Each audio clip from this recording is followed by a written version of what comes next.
بعد حمد و صلات، کروڑوں درود اور کروڑوں سلام بارگاہ نبی آخر الزمان صلی اللہ تعالی علیہ وآلہ وسلم میں۔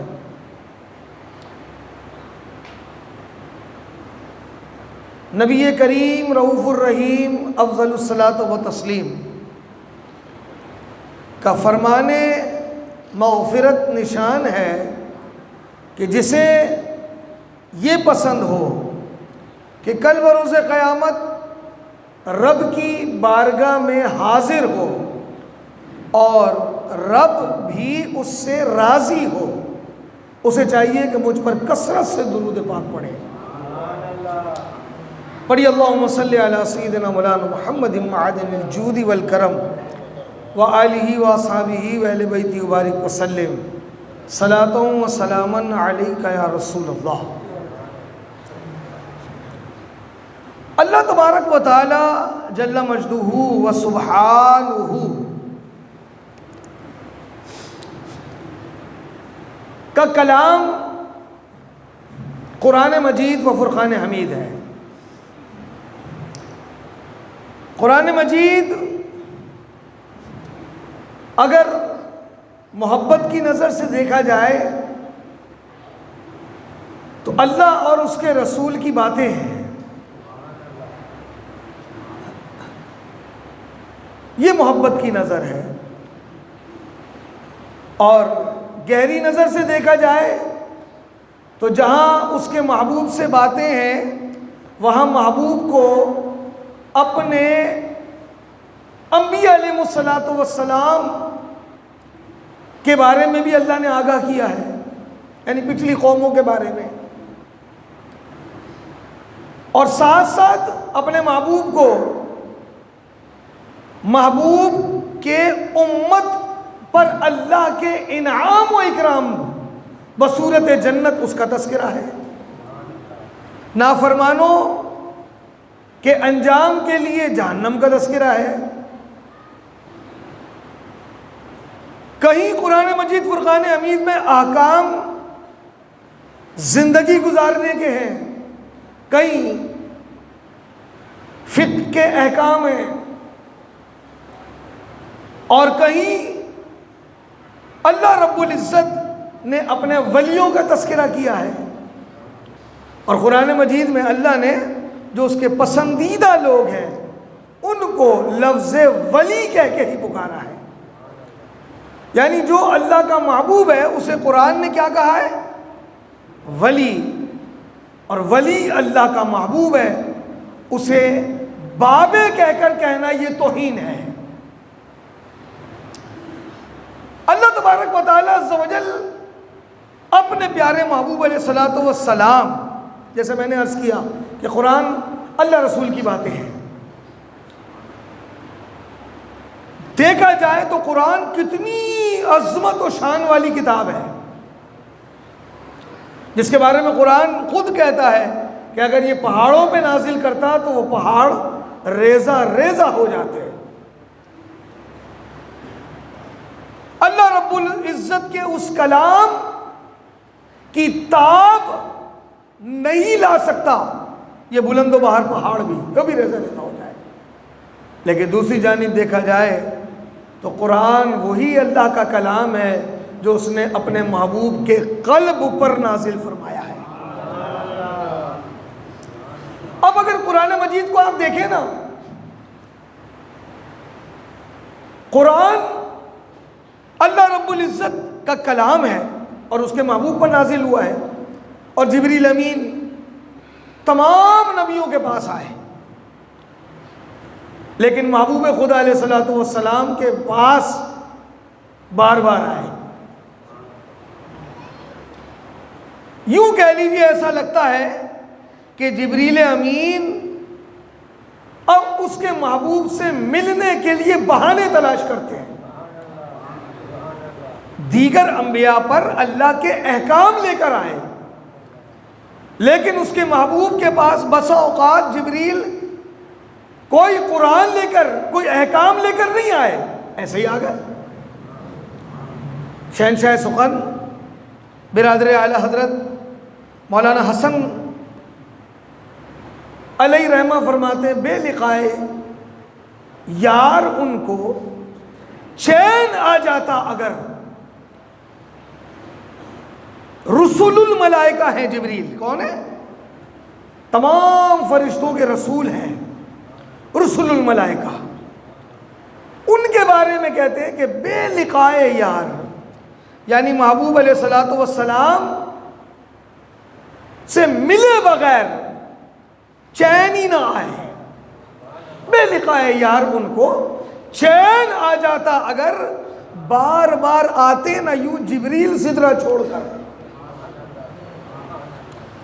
اب قرآن مجید فرقان حمید اللہ نے اپنے محبوب پر دیکھیں اب کیسے نازل کیا. قرآن کو آپ دیکھیں تو کہیں لکھا ہے مکی صورت، یعنی جو مکے میں نازل ہوئی، کہیں لکھا ہے مدنی صورت جو مدینے میں نازل ہوئی، اور بعض صورتیں ایسی ہیں جو قرآن نازل ہوا تو ہے نہ مکے نہ مدینے میں، ہجرت کے وقت نازل ہوا ہے. اللہ رب العزت کو اپنے محبوب سے اتنا پیار ہے کہ محبوب علیہ الصلوۃ والسلام سفر میں ہیں، جانور پر سوار ہیں، قرآن نازل ہو رہا ہے. کبھی قرآن اس طرح بھی نازل ہوا کہ محبوب علیہ الصلوۃ والسلام اپنے گھر کے بسترے پر آرام فرما رہے ہیں، قرآن نازل ہو گیا. اور مزید محبوب علیہ الصلوۃ والسلام نماز پڑھا رہے ہیں، قرآن نازل ہو رہا ہے. یعنی رب جو ہے اپنے محبوب سے جب چاہتا ہے جہاں چاہتا ہے باتیں کرتا ہے، قرآن کو نازل کر دیتا ہے. آپ قرآن مجید فرقان حمید کا سورہ بقرہ ہے نا، پہلا پارہ، پہلا ہی رکوع ہے اس کا، اس کی آیت نمبر 144. اب سرکار دو عالم علیہ الصلوۃ والسلام بنو سلیم قبیلے تشریف لے گئے.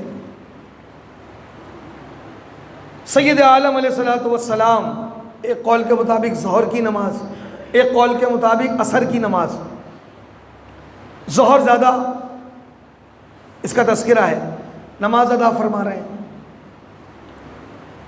رب کو اپنے محبوب سے کتنا پیار ہے، کہیں بھی قرآن کو نازل فرما دیتا ہے.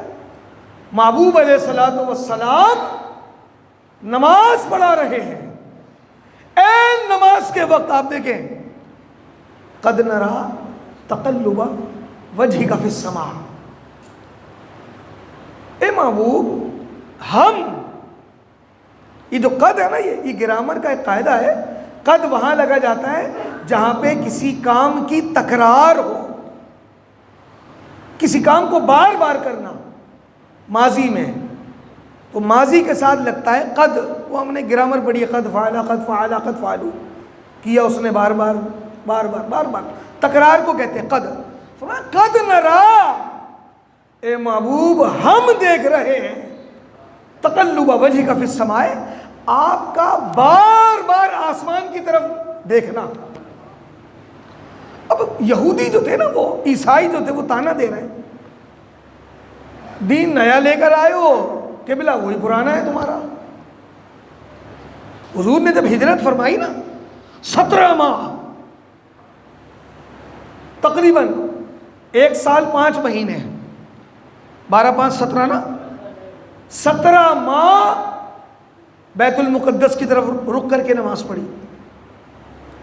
اب یہودی کہنے لگے واہ، دین نیا لائے ہو، قبلہ وہی پرانا ہے تمہارا.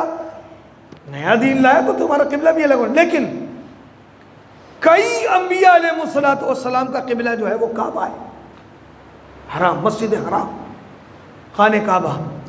حضور کے دل میں یہ خیال آتا ہے اے نماز کی حالت میں کہ ہمارا قبلہ بھی کعبہ ہونا چاہیے، بیت المقدس سے ہم رک کر کے نماز نہ پڑھیں. اللہ اے نماز کی حالت میں محبوب پر قرآن نازل فرما رہا ہے، قد نرا تقلب وجہک فی السماء. اے پیارے، ہم دیکھ رہے ہیں تمہارا بار بار آسمان کی طرف نظر اٹھانا.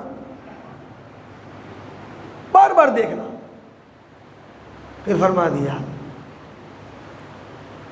فَلَنُوَلِّيَنَّكَ قِبْلَةً تَرْضَاهَا، تو ان قریب ہم تمہیں پھیر دیں گے مسجد حرام کی طرف. فَوَلِّ وَجْهَكَ شَطْرَ الْمَسْجِدِ الْحَرَامِ، تو محبوب پھیر دو اپنا رخ. اب بتائیں 2 رکعت پڑھ لی ہے میرے آقا نے، 2 باقی ہیں.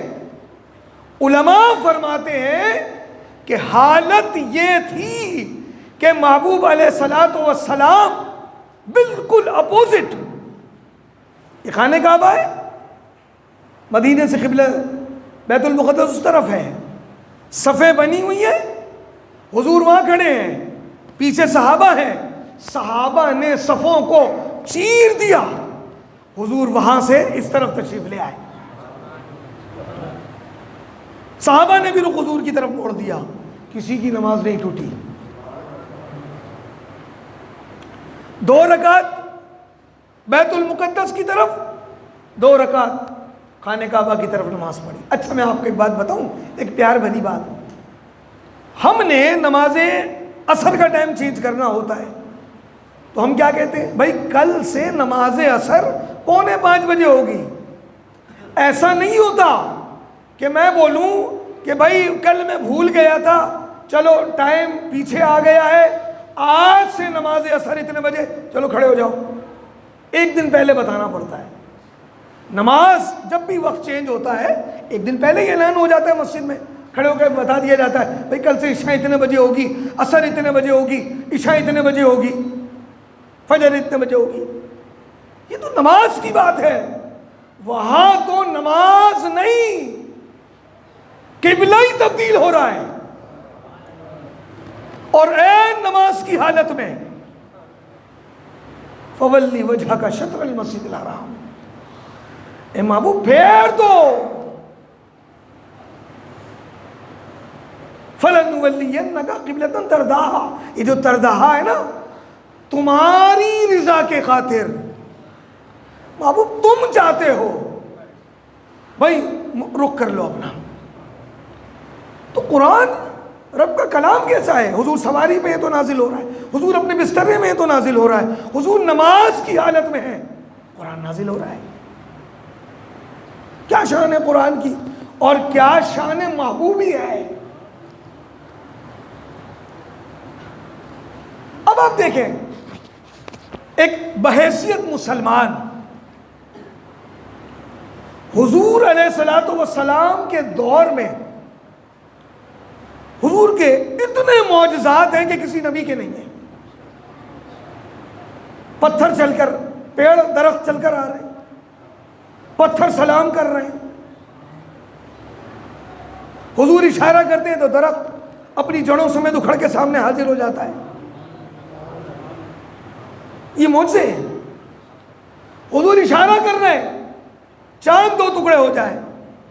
حضور اپنے پنگھوڑے میں ہیں، بچپن میں دیکھنے والے دیکھ رہے ہیں کہ کبھی ادھر ہو رہا ہے، کبھی چاند ادھر ہو رہا ہے. کیا دیکھا کہ آمنہ کے لال کی انگلی جدھر ہو رہی ہے چاند بھی ادھر ہو رہا ہے. چاند جھکتا تھا جگر، چاند جھک جاتا جدھر، انگلی اٹھاتے مہد میں، کیا ہی چلتا تھا اشاروں پر کھلونا نور کا. ایک حضور سے محبت کے ناطے یہ دل میں خواہش پیدا نہیں ہوتی کہ اے کاش کہ ہم بھی وہ معجزات دیکھتے کہ کس طرح میرے آقا نے اپنی انگلیوں سے چشمے جاری کیے ہیں، کس طرح میرے آقا نے لعاب دہن ڈال کے کھاری کنویں میٹھے بنائے ہیں، کس طرح چاند کے 2 ٹکڑے کرے ہیں، کس طرح سورج میرے آقا کے لیے پلٹ کر آیا ہے، کس طرح حضرت دجانہ کی آنکھ کو واپسی لگا کے انکھیارہ کر دیا ہے، کس طرح صحابی کے کٹے ہوئے بازو کو جوڑ کر سرجری کی ہے. یہ تمنا نہیں ہوتی.